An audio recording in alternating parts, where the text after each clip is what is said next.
This is part 21 of our Minish Cap walkthrough, and this part we're going to go on and get through the Wind Ruins, and then we'll be making our way to the Fortress of Winds. And I can't tell you how excited I am to get into another dungeon here in a few minutes. Yeah, we finally, well, we don't get to it in this part, we'll be entering it. We get to the door. Part. Oh, we get to the door. So it's nice to actually get there and be teased to finally see it. Now this Wind Ruins, I mean, do you like that section being in this? Like, because I thought it was kind of weird, like, you went through the Castor Wilds, like the swamp area, like, should that have been carried all the way in to the Fortress of Winds, the third dungeon, or like, do you like that breakup with the Wind Ruins right there? I'm not sure, because it doesn't feel that different from the Castor Wilds. I mean, it's the same general look, a few different enemies and things like that, but you have like two totally different concepts though, with like Wind and Swamp. Yeah, like, I mean, like, you really don't relate those together at all. Yeah, so it's kind of weird to put them right here next to each other. I find myself like I can't really decide if I like that or not. Would I rather just have a swamp, or did I like that little thing in there? So I'll tell you what you don't like is this rupee like. I hate these things.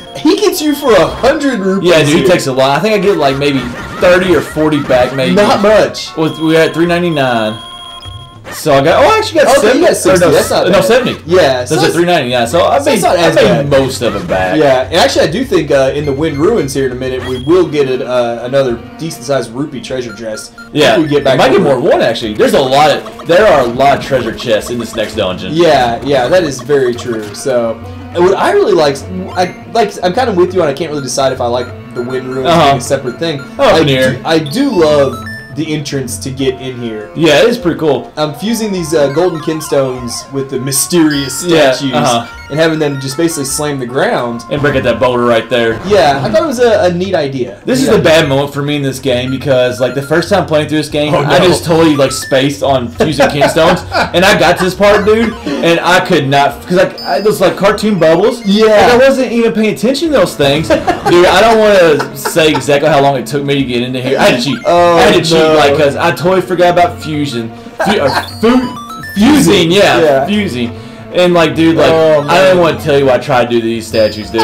Like, it was ungodly. It was ungodly things, dude. I'm afraid to ask what you did. I used every weapon I had in my arsenal on these things. Well, it cracks me up because you played this game before I did. And you told me, you're like, whatever you do, don't forget about fusing kinstones. You're like, left trigger. Or left trigger. Yeah, you're like, left trigger. Do not forget about it. Oh my god, dude. Because, like, I totally forgot about them and did not know how to do them until right there. Yeah. So those statues kind of bring up a bad memory for me.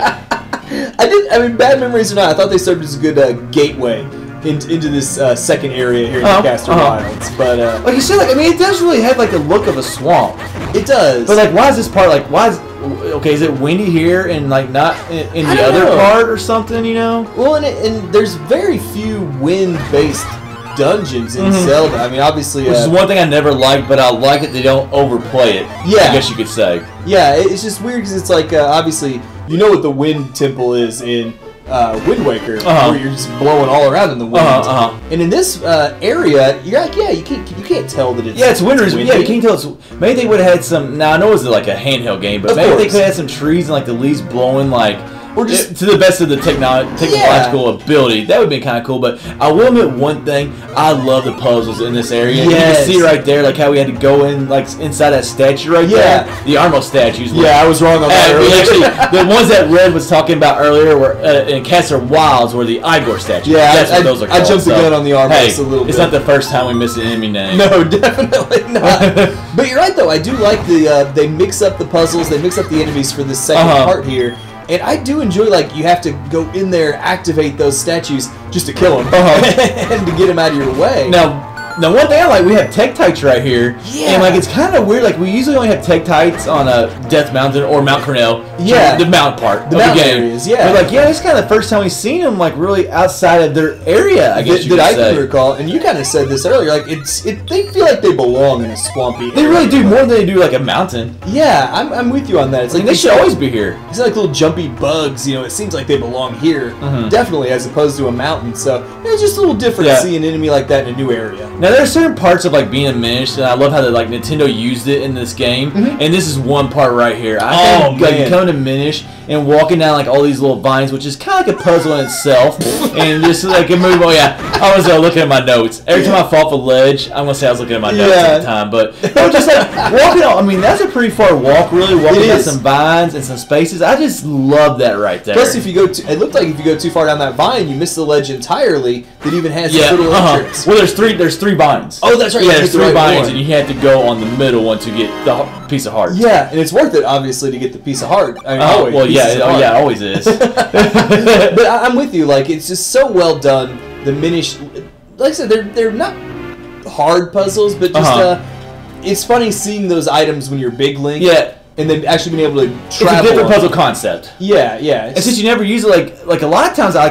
wouldn't even notice those things. Yeah, because they're just so small. Like I wouldn't even pay attention to them. I just think they're decoration. Yeah, and then once you play a little bit of this game, you really start looking out for things like that pop out. You're like, oh, that's something there's got to be a Minish. In my first playthrough, like I didn't do enough exploring as a Minish. Yeah. I mean, look, you're small, you're tiny, you can't move that fast. I remember I was just like, forget this, I'm done with this. So that's one thing, like, this time around, obviously doing a walkthrough. Of course. I was able to actually explore more as a Minish. I wish I would have done it the first time. Now, what you did here is really smart. We have to become a Minish. Thank you. Praise me, Reg. Praise me. Look at that for you. We have to become a best Zelda player ever. Whoa, let's not go too far. We have to become a Minish to move that statue, like the Armos statue, like we've done a few times. But you were smart to go through and clear out the enemies. Yes. Because like we just said, when you're a Minish, you move slower. And those things are hard to dodge. They're quicker. And it's kind of like Zelda too. Like when you get hit in this game as a Minish, it knocks you back pretty far. It does, because you're itty bitty. So then you keep on running into the same enemies over and over again. Yeah. So it's just a good idea to clear them out of the way while you're big. It takes a few extra seconds to backtrack back to the portal. It's literally half a screen. Yeah, if you look at the grass right there, that's just like a shortcut too, but you don't have to do that, obviously. Now, this is a puzzle right here. I really like this puzzle. It took me forever the first time to figure it out, but I love this part right here. Because it's like the opposite of what we've been doing in the entire Wind Ruins. It's like this guy, instead of moving out of the way, is going to sprint he'll get in the way. We actually had to turn him off here in a second. Yeah, it's a nice twist. Oh, I loved it. Absolutely loved it. Me too. I'm 100% with you. It's just, you take a familiar concept like that we've been using, kind of flip it on its head a little bit, and it can still confuse people. And like players like us, I mean, I was like, what in the world? How do you get this thing to stop? I know, like he's already activated. Did you try to use the Pegasus boots to like be in there? Yep, I did too. Yep, I did too. I'm pretty sure I tried to grab him and move him. I tried to go by the wall and then like use the Pegasus boots and go around him, man. Like, to see if you can beat him. Like, I need to like do a diary of all the stuff like that I try in Zelda games, like the first time through. And oh my gosh, man, they'd be classics. It'd be a heck of a blooper reel. That's for darn sure. Oh god, we have that anyways. Oh, good point. I will say, you're about to kind of load up on some items right now. Oh yeah, dash through this grass, man, and the cool thing is when you get that what's it, the something breaker technique, the jar breaker, rock breaker, the rock breaker technique. You can break your jars with swords, as we mentioned in that part, but like also these little rocks right here, you can also bust up. So I mean, you can see I just stack up right here. It's kind of smart to do, really. It is. You combine it with the Pegasus boots, and it's a great little combination to go through there. Now, what I thought was interesting is that what's his name, Eslo, popped up right there and said, "Oh, there's some mysterious ruins here at the end of the on the far side of Caster Wilds. Maybe this is where the people guarding the element used to live." Like, dude, we've been running around the ruins for like 7 or 8 minutes now, and you're just now popping up. Just now noticing this, there's something mysterious going on here. I don't think he's paying much attention to why he's just getting a free ride on our head here. No, I won't say too much about it because like we're not obviously going through this part yet. But I like how they use this concept and like how they come back to it later on in the game. I agree. But now that we're finally about to enter the dungeon, this will go ahead and wrap up part 21 of the Minish Cap.